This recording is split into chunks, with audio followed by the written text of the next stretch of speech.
Shalom. Shalom. How was your visit so far? I'll give you more than one question, right? No, it was great. We've met the Prime Minister before. It was great to have our group join us. Big thanks to Dr. Joseph Frager for putting this together and for consistently bringing groups like this. He and Jonathan Birkin put a nice group with us today. And we had a great chance to meet with the Prime Minister and sat down a little bit with him after that. And obviously, as you're all interested here in the state of Israel, talked a bit about his elections. As you can imagine, he's very interested not only in the upcoming elections here, but what's happening in the United States, what's going to happen with this president, who I, by the way, should say, even though I was one of those 17 who put his name on the ballot, as was mentioned earlier, I don't think there's been a greater president when it comes to support for Israel than President Trump and Vice President Pence have been. So he wanted to know a lot about that, and coming from Wisconsin, he was particularly interested. So he understands, as I think all of you here tonight know, that the future of Israel is intricately tied into not only the United States, but particularly to bold leaders like the president. Do many people in the United States understand that, feel that way? We see the polls, they go different directions regarding Israel. Well, I think there's a significant number. Certainly, as was mentioned before when you were interviewing Mark, you look at politically, historically, it's been fairly bipartisan.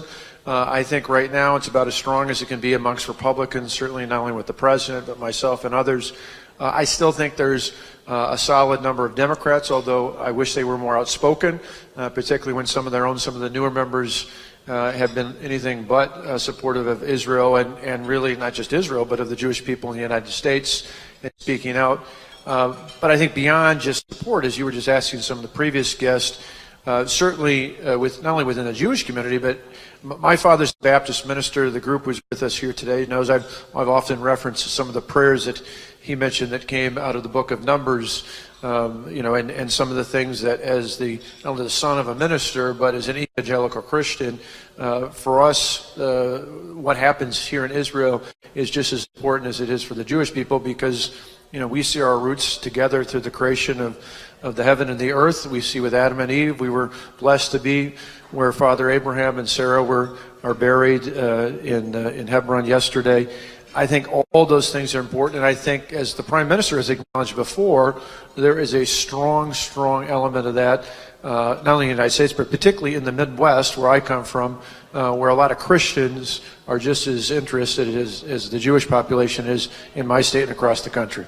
How do you relate to the fear or the thoughts that maybe, President Trump gave us, recognize the Golan, he moved the embassy, but maybe that's all, to prepare us for a challenging, century deal of the century?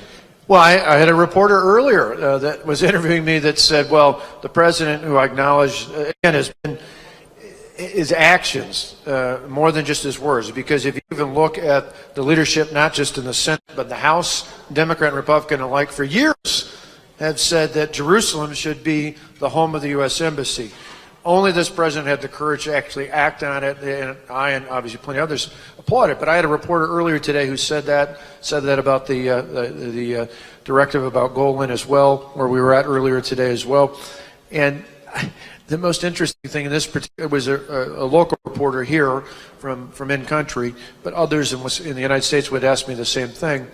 And I said, wait a minute. He did the right thing, and I applaud him for that, but putting the U.S. Embassy in the city that holds the seat of government isn't exactly extraordinary. It is under the circumstances, but it would be like me saying to you, why would you put your embassy in New York, even though it's arguably one of the financial leaders of the world? Our government, our Capitol, our White House, our Supreme Court are all in Washington, D.C.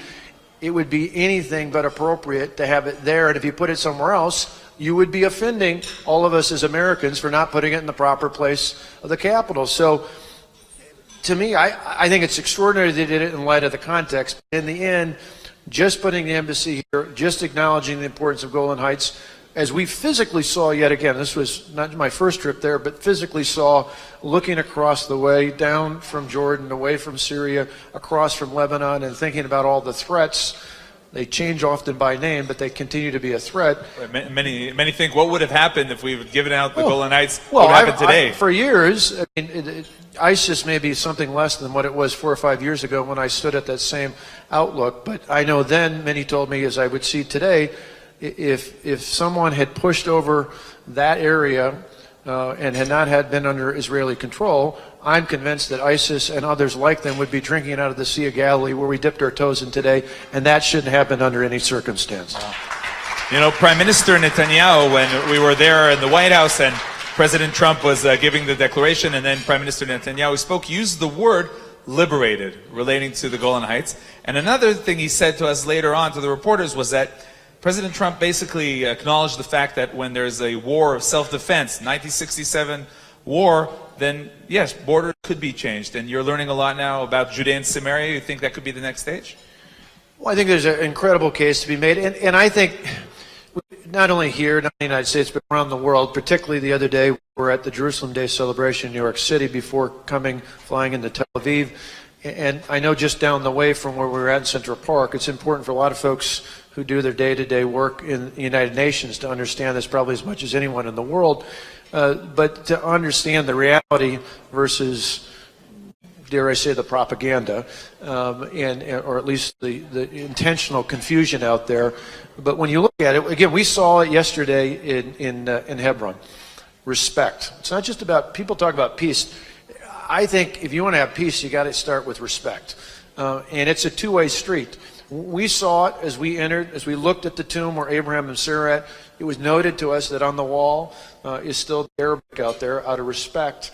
And that's something that often, well, certainly when within this region, this is something we see day in and day out. We saw it again today when we were in Samaria, when we went over and saw where the hundreds of employees, roughly half of which are Jewish Israeli citizens and the other half are Arabs, working together. Why? Because if you give them respect and you have someone willing to do that, that moves forward. That really could connect us to the reports from the White House about the first stage of the deal being an economic workshop. Because we see in places like Gush Etzion, and as you mentioned, Samaria, that when it comes to economics, if you focus on that, what people need to live, it could work.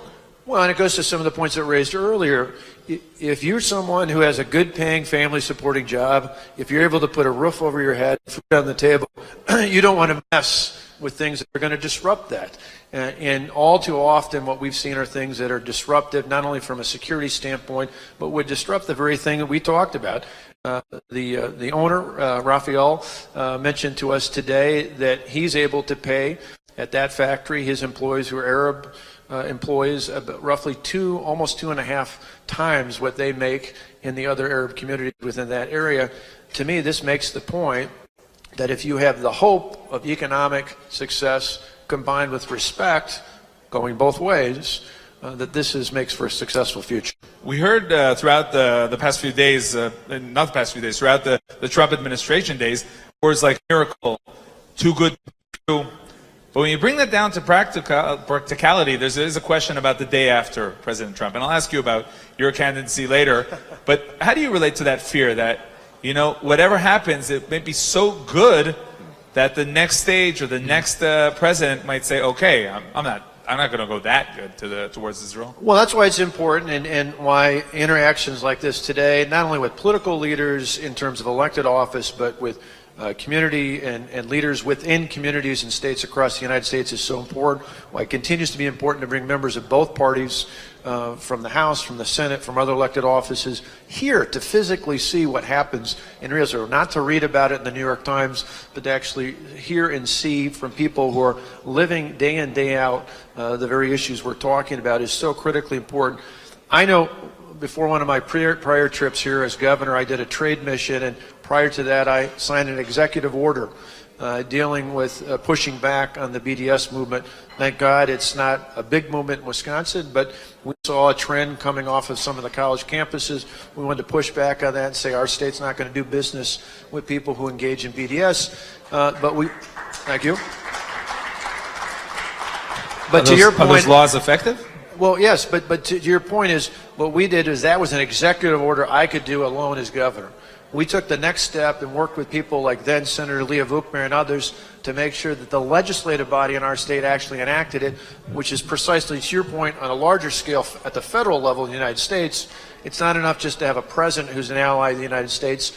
Long term, you want to make changes in the federal statutes and in the guidelines that Congress embraces so that it doesn't just change from one administration to the next. Okay, now long term, 2024, candidacy for President of the United States?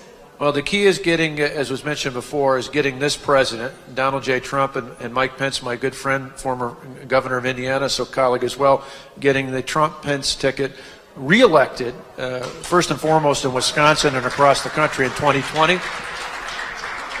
We'll see what the good Lord's plan is after that, but I used to run track, and I know you didn't run your next race until you finish running through the tape on the last one, and so we're going to run through the tape to make sure that President Trump gets reelected. And Wisconsin is going to be, literally, there's 4 states in America that are probably going to decide the election. I live every day on one of those, so I'm going to make sure we do our best to see who wins Wisconsin, and then there is the Electoral College. Thanks and good luck. Let's just end, if you may, with your message to the Israeli public, who you're our guests. So what is your message to our audience in Israel? Well, our message is simple. We love and respect not only the people of Israel, we love Israel. We have great respect and admiration. And personally, for Tonette and I, it's always an honor to be here because it renews our personal commitment from a religious standpoint, and we appreciate that, and we continue to stand with Israel. Thank you so much, Governor Scott Walker. Thank you. It's great meeting you. Thank you. All right.